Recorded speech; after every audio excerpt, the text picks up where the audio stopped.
This is how I make a mug. I've named it the artist's mug. I begin by weighing out the clay. The more precise I am with the weight, the more consistency I have in height and width of the mug. And then wedge the clay so that it's completely even. Throwing the clay is obviously the most important part of the process, creating the shape of the mug.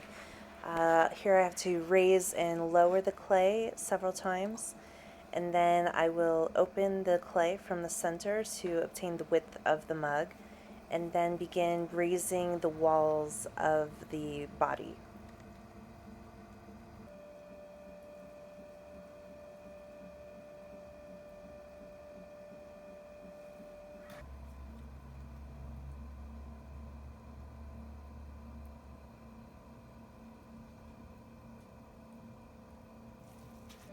I'm looking to get the clay up to, I believe this was 6 inches in height. And when we fire clay, it always shrinks. So it's important to make anything much larger than it's going to come out of the kiln. Here I am cleaning up the sides and then shaping the exterior of the mug. So what I like to have is a very sharp angle on the base, followed by a beautiful curve. And later when I trim the mug, the shape will actually be accentuated and be more dramatic. In addition to shaping the mug, I'm also using the wooden tools to remove any excess slurry that's on the exterior of the body. I carefully wire off the piece, and then I will pop the insert out of the wheel and then allow the mug to firm for 24 hours to become leather hard. I have yet to master the art of the tap centering technique, so I use a needle tool to determine if my piece is centered or not. And once I feel it's centered enough, I use clay to press it into place and keep it from moving. One thing that I've learned about trimming that I'd like to pass on is it's a very, very slow process, especially when you're first starting out and you're learning. I think I've watched YouTube videos in the past and I felt that I should be taking off a lot more clay in one go than I was. And this led to a lot of mistakes or cut throughs or throwing the piece off of the wheel and breaking it. I do like to take off as much weight as I can in the piece, and then I will tap the bottom to listen and see if I've taken off the right amount. Once I'm done, I will check it for any inconsistencies or burrs, and then I will move on to stamping.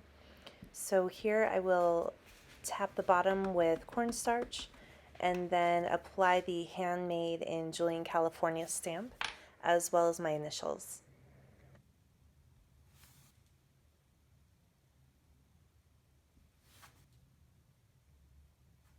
For these mugs, I like to have a matte bottom with a bright color, and so I coat the exterior with a colored slip that I've mixed, and this creates a very beautiful pop, and I love the contrast between the silky, shiny glaze and the matte finish.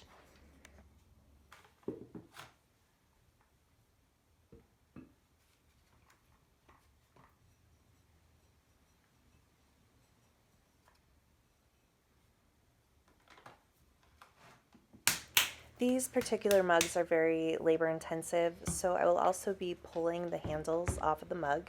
So to prepare for the handles, I roll out a piece of clay and then I will cut it down to the weight and size needed for a handle.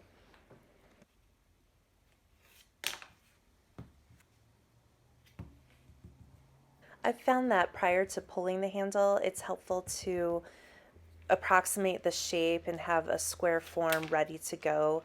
And this helps me stay a little bit more symmetrical when I'm pulling the handle. To attach the handle, I will score and slip both the clay and the mug and then firmly press it into place. This does take a little bit of time for the two pieces to solidify and join firmly, and I will be using a lot of pressure when I'm pulling, so I like to give it a little extra time to set up by propping it up with some tools. Pulling a handle requires a lot of water, very wet hands, and patience. If you pull too quickly and too firmly, you'll end up with dents in the clay. And so it's better to take your time, go slowly, and continue to rotate the direction of your hands.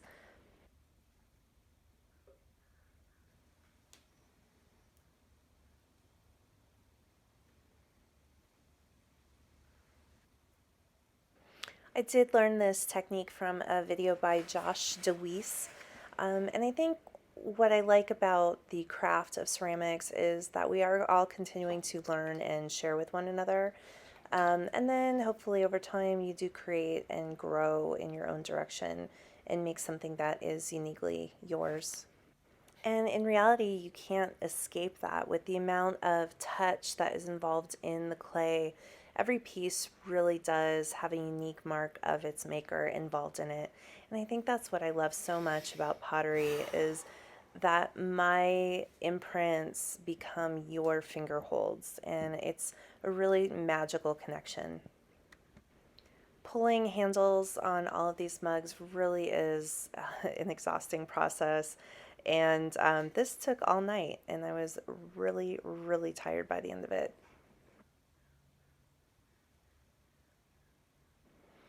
Shaping and then attaching the bottom of the handle. And every movement you make really does impact the shape of the handle. You'll see that that bend actually remains in the shape of the handle, but I love it.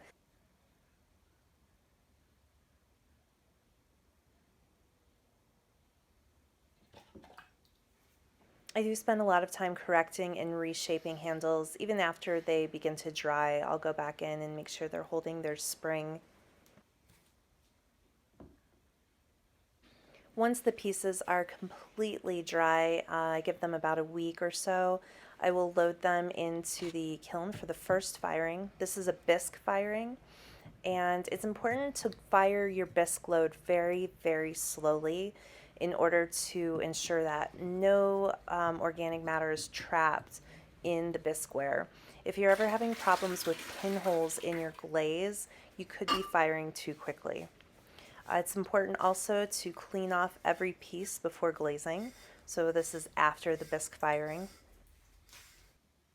And then any areas that I do not want to have glaze on them, primarily the bottom quarter inch of the mug and the base of the mug, I will coat with wax. And this just makes it much safer, easier to clean. After testing the consistency of the glaze, I will pour the glaze over the mug, dip the mug, and pour glaze into the mugs in order to coat the piece in the glaze colors.